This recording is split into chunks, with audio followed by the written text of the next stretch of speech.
Hello साथीहरु, welcome छ फेरि पनि मेरो युट्युब च्यानलमा। मैले अर्को एउटा भिडियो लिएर आइसकेको छु। यो भिडियो चाहिँ हाम्रो PTE को टेम्प्लेटहरु सम्बन्धी हुनेछ। मैले योभन्दा अगाडि चाहिँ एस्से को टेम्प्लेट हालेको थिएँ, भिडियो बनाएको थिएँ। त्यसमा चाहिँ साथीहरुले अरु पनि टेम्प्लेटहरु के जुन PTE मा युज हुन्छ त्यो टेम्प्लेटहरुको बारेमा पनि भिडियो बनाइदिनुस् न भनेर भन्नुभएको थियो, रिक्वेस्ट गर्नुभएको थियो। मैले यो युट्युबको भिडियोहरु टिकटकमा पनि हाल्ने गरेको छु। त्यहाँ चाहिँ साथीहरुले धेरै रिक्वेस्ट गर्नुभएको थियो। त्यसकारणले मैले चाहिँ अब यो बाँकी रहेको टास्कहरु, एस्से बाहेकका बाँकी रहेका टास्कहरुको पनि टेम्प्लेट तपाईहरुलाई ब्रिफली डिस्क्राइब गरिदिने छु र तपाईहरुले यसलाई चाहिँ स्क्रिनशट गरेर अथवा भिडियोलाई पज गरेर आफ्नो कपीमा लेख्न सक्नु पनि हुनेछ है। मैले पहिले नै भनिसके, मैले युज गर्ने सबै मटेरियलहरु टेम्प्लेटहरु चाहिँ माइलस्टोन हिस्ट्रीजको स्टडीजको हो। मैले यो उनीहरुको भिडियोबाट उनीहरुले गरिराखेको मोक टेस्टहरुबाट मैले लिएको हो यी सबै चीजहरु। हामीले चाहिँ टेम्प्लेट युज गर्न मिल्ने टास्कहरु PTE मा एउटा समराइज रिटन स्पोकन टेस्ट, अर्को चाहिँ डिस्क्राइब इमेज, रिटेल लेक्चर, त्यसपछि गएर एस्से र समराइज रिटन टेक्स्ट हो। समराइज रिटन टेक्स्टमा हामीले केही पनि गर्दैनौं, मैले पहिले पनि डिस्क्राइब गरिसके। दुईटा माथिको सेन्टेन्स लिन्छौं, त्यसलाई फुल स्टपलाई, दुईटा सेन्टेन्स बीचको फुल स्टपलाई रिप्लेस गरेर त्यसमा कमा राखेर एन्ड लेखेर दुईटा सेन्टेन्सलाई जोड दिन्छौं माथिको टपको। दुईटा सेन्टेन्सले यदि 50 वर्ड भन्दा माथि पुगेन भनेपछि हामी थर्ड सेन्टेन्स पनि लिन्छौं। थर्ड सेन्टेन्सलाई फेरि सेमिकोलन अथवा फुल स्टपलाई हटाएर हामीले फर्दर मोर अथवा मोर ओभर लेखेर फाइनलाइज गरिन्छौं। एउटा मात्रै फुल स्टप हुनुपर्छ। त्यो चाहिँ मैले पहिले नै भनिसके। एस्से को टेम्प्लेट मैले पहिले नै भनिसके यो भन्दा अघिल्लो भिडियोमा। अब हामी यो तीनटा टास्कलाई चाहिँ हामी एक्सप्लेन गर्ने छौं है, त हेर्ने छौं थोरै। Let's start now from summarize spoken text.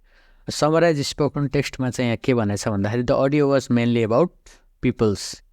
यो पिपल्स भनेर ल्याउनुको कारण चाहिँ यो पिपल्सको बारेमा नभनेको पनि हुन सक्छ, तर हामीले किवर्ड हाल्नको लागि र टेम्प्लेटमा यहाँनिर सच वर्ड देयर भनेछ नि, यो देयर शब्दले चाहिँ यो प्रोनाउनले कुन नाउनलाई चाहिँ एड्रेस गर्ने त भन्दाखेरि पिपल्स भनेर भनेको है। यो पिपल्सको ठाउँमा तपाईले अरु कुनै पनि लेख्न सक्नुहुन्छ अडियोमा हेरेर, तर म चाहिँ नलेख्नुस् भन्छु, पिपल्स नै लेख्नुस्। अनि यो K1 K2 K3 K4 K5 यो यिनीहरु यो के भनेर जुन मैले सबै यो यसरी लेखेको छु, यो सबै भनेको किवर्ड्स हो। किवर्ड्सहरु जहिले पनि नाउन हुनुपर्छ। नाउन अथवा चाहिँ तपाईले एड्जेक्टिभ लिनुहुन्छ भने पछाडी एड्जेक्टिभ पछाडी फेरि नाउन आउनै पर्छ। त्यो सेन्टेन्स भनेको नाउनको फर्ममा हुनु पर्यो। एड्जेक्टिभ र नाउन लिँदा पनि जस्तो यहाँनिर पिपल्स मानौ, यहाँनिर के भन्ने अब peoples the audio was mainly about peoples war भनेर भन्यो है त। यहाँनिर वार आइरहेछ, WAR वार। त्यो वारलाई वार मात्रै नलिएर यहाँनिर के भन्न सकिन्छ भने पछाडी डिस्ट्रक्टिभ वार भन्न सकियो अथवा ग्रेट वार भन्न सकियो हैन। ग्रेट वार त के हुन्थ्यो र, तर पनि त्यस्तै जे पनि वारलाई डिस्क्राइब गर्न सक्ने हुन्छ त्यस्तो खालको वर्डहरु अगाडि ल्याएर त्यो ग्रेट मात्रै लेख्न चाहिँ पाइदैन। पिपल्स ग्रेट भन्न चाहिँ पाइदैन, ग्रेट वार भन्नु पर्यो अथवा त्यो ग्रेट पछाडी एड्जेक्टिभ पछाडी केही नाउन आउनु पर्यो। त्यसरी चाहिँ हामीले किवर्डहरु लिन्छौं है त। त्यो उले अडियो बोल्छ, त्यो अडियो बोल्दाखेरि हामीले टिप्छौं अडियो।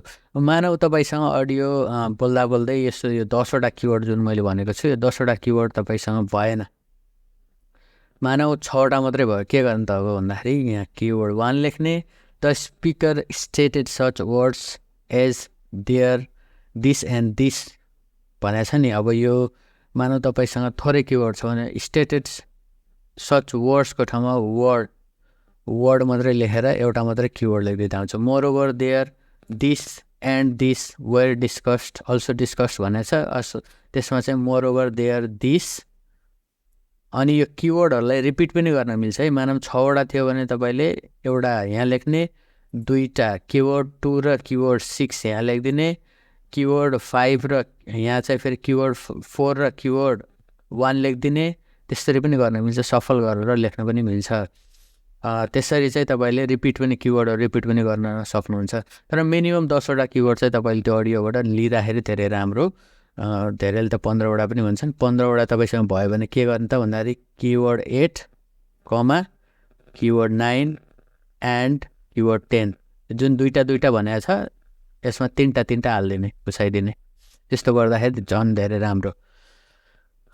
समराइज स्पोकन टेक्स्टको यही हो यहाँ, किनभने यो यहाँनिर देयर छ नि, यो देयरको लागि चाहिँ यहाँ हामीले पिपल्स भनेर यहाँ आएको हो है। यहाँनिर हामीले देयर भनेर जुन लेखिरहेको छ यसको लागि यो देयरको लागि चाहिँ यो पिपल्स आएको हो, त्यही भएर नछुटाउनु होला। यो सेम टु सेम यही मैले युज गरेको टेम्प्लेट हो, यही युज गरेर नै मेरो मार्क्स राम्रै आएको छ। त्यस कारणले यसैलाई ठ्याक्कै A to Z कपी गरेर लेख्दा हुन्छ। समराइज स्पोकन टेक्स्ट यही भइहाल्यो। त्यस पछाडि डिस्क्राइब इमेज र रिटेल लेक्चरको चाहिँ डिस्क्राइब इमेज र रिटेल लेक्चरको हेर्नुहोस् त सेम टु सेम छ, केही पनि फरक छैन। किन यस्तो सेम टु सेम बनाएको भन्दाखेरि हामीले धेरै चिज याद गर्न नपरोस्। अब यहाँ पनि हेर्नुहोस् है, तपाईँले याद गर्ने भनेको यो मात्रै र यो मात्रै हो, अरू सबै चिज चाहिँ सेम छ। And also about K2, K3, K4 and also about this and this and also about this and also about this and this and also about this and this and also about this and this. यो भनेको तपाईँले देख्ने वर्डहरू के देख्नुहुन्छ, कलरहरू देख्नुहुन्छ, के देख्नुहुन्छ भनेपछि अनि त्यो फेरि जस्तो the image is mainly about this भनेर and also about red blue and black मात्रै भनेर हुँदैन है। Red blue and black colour भन्नु पऱ्यो, अथवा red colour blue colour and black colour भन्नु पऱ्यो। यहाँ नाउन चाहिँ आउनु पऱ्यो है। नाउन बनाउनु सकेसम्म चाहिँ नाउन नै राख्नुहोस्। अनि मानौ डिस्क्राइब इमेजमा तपाईँको यस्तो वर्डहरू केही पनि दिएन भने र फेरि यो वर्ड बोल्दाखेरि तपाईँलाई चाहिँ गाह्रो प्रोनाउन्सिएसन गर्न गाह्रो लाग्ने वर्डहरू चाहिँ नबोल्नु होला, सकेसम्म तिनीहरूलाई स्किप गर्नु होला। बरु रिपिट गर्दा हुन्छ, एउटाचोटि बोलिसकेको वर्ड लास्टतिर अर्कोचोटि फेरि रिपिट गर्दा हुन्छ।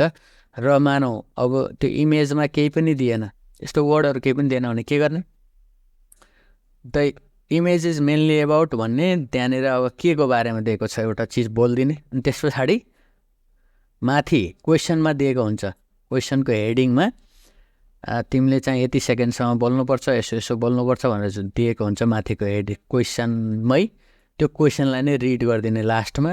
अनि फेरि के अरे बिचमा त्यहीलाई रिड गरिदिने, अनि लास्टमा चाहिँ overall the image is very informative, thank you very much भनेर भनिदिने।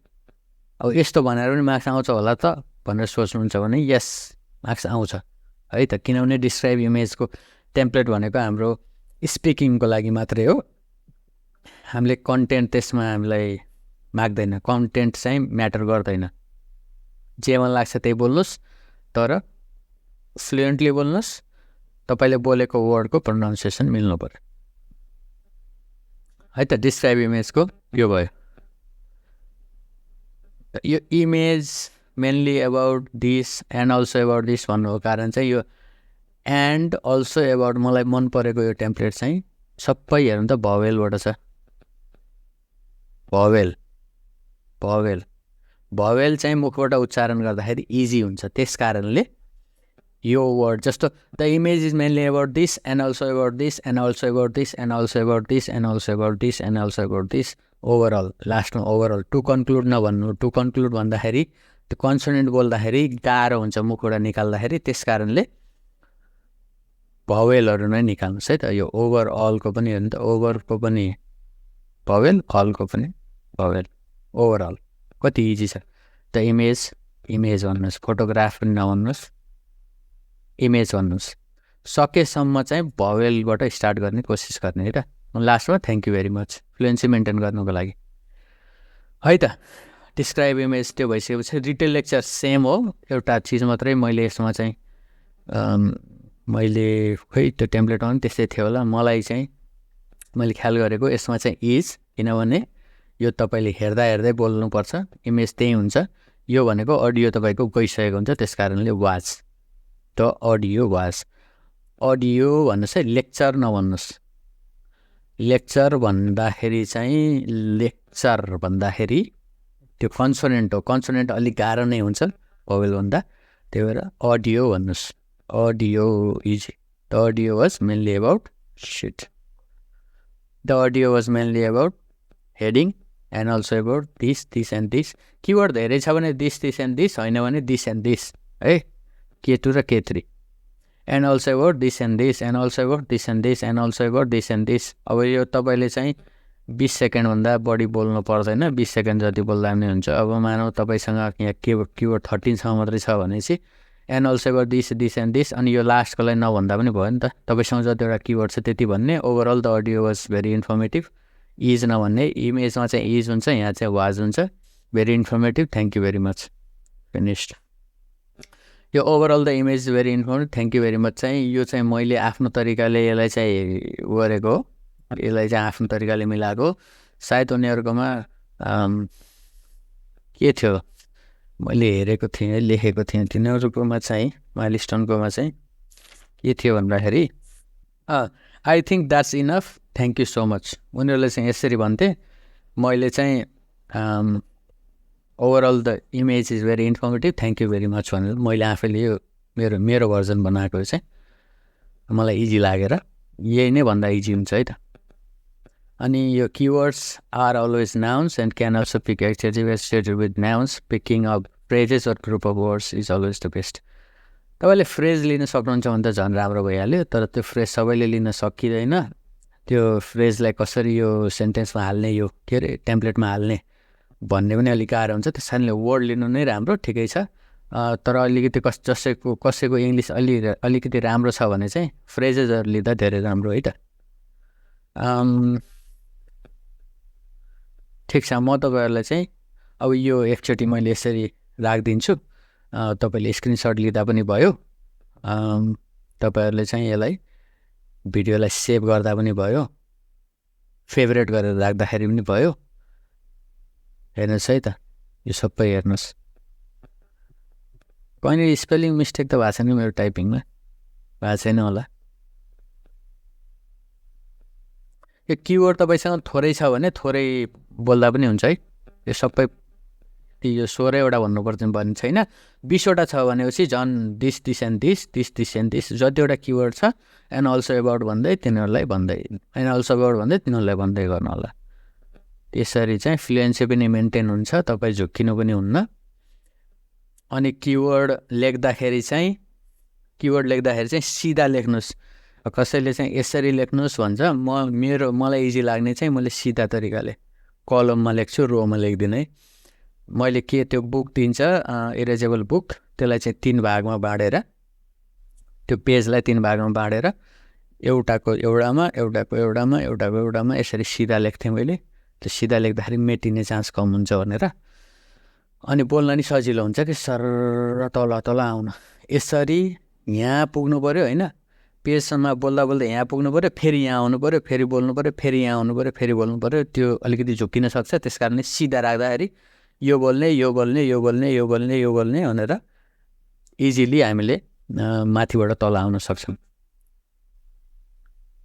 त्यति नै हो है त आजलाई सर्ट भिडियो यो टेम्प्लेटहरू चाहिँ एकदमै तपाईँहरूले चाहिँ हालिदिनुहोस् भनेर भनेको हुनाले मैले यो सबै यहाँनिर हालिदिएको छु स्क्रिनसट गरेर लिनु होला है त मैले यसरी राखिदिन्छु ल धन्यवाद फेरि पनि अर्को भिडियो म भोलि पर्सितिर अर्को भिडियो एउटा त्यो एसेको पनि सबैजना धेरैजनाले इक्जाम्पल पनि गरेर देखाइदिनुहोस् न टेम्प्लेट मात्रै नभएर इक्जाम्पल पनि गरेर देखाइदिनुहोस् भनेर भन्नुभएको थियो म त्यो इक्जाम्पलको लागि चाहिँ फेरि अर्को भिडियो भोलि अथवा पर्सि एसेको चाहिँ इक्जाम्पलहरू गरेर देखाउने छु अहिलेलाई भने म बिदा हुन्छु धन्यवाद see you in next video thank you